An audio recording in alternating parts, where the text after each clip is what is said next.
How to fix Facebook Lite something went wrong problem. Hey, what's up guys? Welcome back to our YouTube channel and let's get started. First thing first, you have to update your Facebook Lite application. So head over to your Play Store, then here search for Facebook Lite or just Lite. Here if you see open, you have to leave this as it is. In case you see update, tap on update and update your app. Once done, the next step is opening up your settings.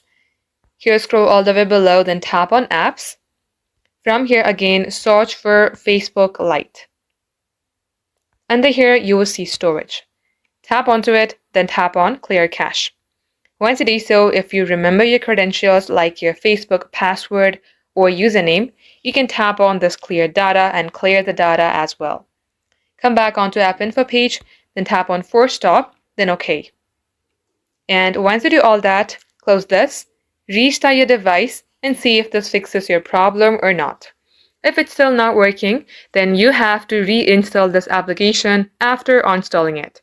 So long tap onto your app, tap on uninstall, reinstall again, get logged into your account, and this will definitely fix your problem. So that is all for today guys. Thank you for watching. If it had helped you in any ways, then don't forget to like and subscribe.